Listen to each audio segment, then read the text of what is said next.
American സാമ്പത്തിക രംഗത്ത് വൻ വിപ്ലവം എന്ന് പ്രസിഡന്റ് ഡൊണാൾഡ് ട്രംപ് വിശേഷിപ്പിക്കുന്ന ഒരു സുപ്രധാന വാർത്ത. 2009 ശേഷമുള്ള ഏറ്റവും കുറഞ്ഞ ട്രേഡ് ഡെഫിസിറ്റ് അഥവാ വ്യാപാര കമ്മി അമേരിക്ക രേഖപ്പെടുത്തിയിരിക്കുന്നു. തന്റെ താരിഫ് നയങ്ങൾ വർക്കൌട്ട് ആയി എന്ന അവകാശവാദവുമായിട്ടാണ് ട്രംപ് ഇപ്പോൾ രംഗത്തെത്തിയിരിക്കുന്നത്. എന്താണ് ഈ കണക്കുകൾക്ക് പിന്നിലെ സത്യം? സാധാരണക്കാർക്ക് ഇത് എങ്ങനെ ഗുണകരമാകും? പരിശോധിക്കാം. അമേരിക്കൻ സമ്പദ് വ്യവസ്ഥയിൽ നിന്നുള്ള വളരെ പോസിറ്റീവായ ഒരു ബ്രേക്കിംഗ് ന്യൂസ് തന്നെയാണിത്. അമേരിക്ക ഫസ്റ്റ് എന്ന നയവുമായി മുന്നോട്ട് പോകുന്ന പ്രസിഡന്റ് ഡൊണാൾഡ് ട്രംപിന്റെ തൊപ്പിയിൽ മറ്റൊരു പൊൻതൂവൽ കൂടി തുന്നിച്ചേർക്കപ്പെട്ടിരിക്കുകയാണ്. 2026 ജനുവരിയിലെ ഏറ്റവും പുതിയ കണക്കുകൾ പ്രകാരം അമേരിക്കയുടെ ട്രേഡ് ഡെഫിസിറ്റ് അഥവാ വ്യാപാര കമ്മി 2009 ശേഷമുള്ള ഏറ്റവും താഴ്ന്ന നിലയിലേക്ക് എത്തിയിരിക്കുന്നു. തന്റെ താരിഫ് യുദ്ധം വിജയിച്ചു എന്നതിന്റെ തെളിവാണ് ഇത് എന്നാണ് ട്രംപ് അവകാശപ്പെടുന്നത്. ഇതേക്കുറിച്ച് അദ്ദേഹം സോഷ്യൽ മീഡിയയിൽ കുറിച്ചത് അൺപ്രസിഡന്റഡ് സക്സസ് അഥവാ സമാനതകളില്ലാത്ത വിജയം എന്നാണ്. നമുക്ക് ഈ സാമ്പത്തിക മാറ്റത്തെക്കുറിച്ചൊന്ന് ആഴത്തിൽ തന്നെ പരിശോധിക്കാം. എന്തായാലും കഴിഞ്ഞ ദിവസം പുറത്തു വന്ന ഒക്ടോബറിലെ വ്യാപാര കണക്കുകൾ പ്രകാരം US ട്രേഡ് ഡെഫിസിറ്റ് $29.4 ബില്യൺ കുറഞ്ഞിട്ടുണ്ട്. സെപ്റ്റംബറിൽ ഇത് ഏകദേശം $48.1 ബില്യൺ ആയിരുന്നു. അതായത് ഒറ്റയടിക്ക് 39% കുറവാണ്. ലോകത്തെ ഏറ്റവും വലിയ സമ്പദ് വ്യവസ്ഥയെ സംബന്ധിച്ചിടത്തോളം ഇതൊരു നിസ്സാര കാര്യമല്ല എന്ന് ചുരുക്കം. വിദേശ രാജ്യങ്ങളിൽ നിന്നുള്ള ഇറക്കുമതി കുറയുകയും അമേരിക്കൻ ഉൽപ്പന്നങ്ങളുടെ കയറ്റുമതി വർദ്ധിക്കുകയും ചെയ്തതാണ് ഈ മാറ്റത്തിന് പ്രധാന കാരണം. പ്രത്യേകിച്ച് ചൈന, കാനഡ, മെക്സിക്കോ തുടങ്ങിയ രാജ്യങ്ങളിൽ നിന്നുള്ള ഉൽപ്പന്നങ്ങൾക്ക് ട്രംപ് ഏർപ്പെടുത്തിയ കനത്ത താരിഫുകൾ ഇറക്കുമതി കുറയ്ക്കാൻ വ്യാപാരികളെ പ്രേരിപ്പിച്ചു. ഫാർമസ്യൂട്ടിക്കൽസ്, കൺസ്യൂമർ ഗുഡ്സ് എന്നിവയുടെ ഇറക്കുമതിയിൽ വലിയ ഇടിവാണ് രേഖപ്പെടുത്തിയിരിക്കുന്നത്. തന്റെ നയങ്ങൾ വിജയിച്ചതിൽ വലിയ ആവേശത്തിലാണ് ട്രംപ്. ഏതായാലും നമ്മൾ വീണ്ടും ഉൽപാദനത്തിന്റെ കേന്ദ്രമായി മാറുകയാണ് എന്നാണ് അദ്ദേഹം പറയുന്നത്.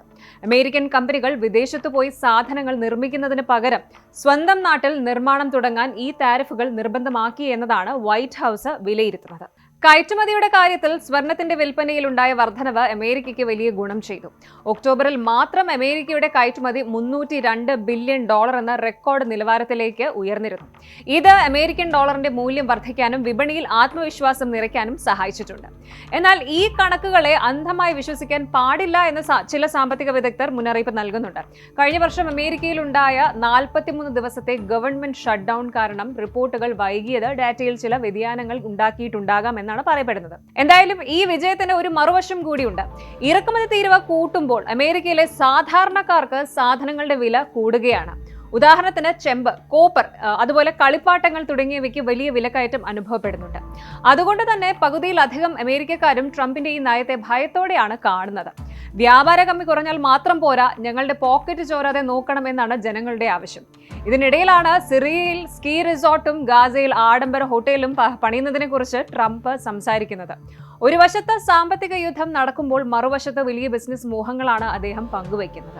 അതുപോലെ തന്നെ പല കമ്പനികളും താരിഫ് ഭയന്ന് നേരത്തെ തന്നെ സാധനങ്ങൾ സ്റ്റോക്ക് ചെയ്ത് വെച്ചതുകൊണ്ടാണ് ഒക്ടോബറിൽ ഇറക്കുമതി കുറഞ്ഞത് എന്നും ഒരു വാദമുണ്ട്. എങ്കിലും ചുരുങ്ങിയ കാലയളവിൽ വ്യാപാര കമ്മി കുറയ്ക്കാൻ കഴിഞ്ഞത് ട്രംപ് ഭരണകൂടത്തിന് വലിയ രാഷ്ട്രീയ മേൽക്കോയ്മ നൽകുന്നുണ്ട്. ഇത് വരാനിരിക്കുന്ന മാസങ്ങളിൽ അമേരിക്കൻ GDP വളർച്ചയ്ക്ക് വലിയ കരുത്താകും എന്നാണ് കരുതപ്പെടുന്നത്.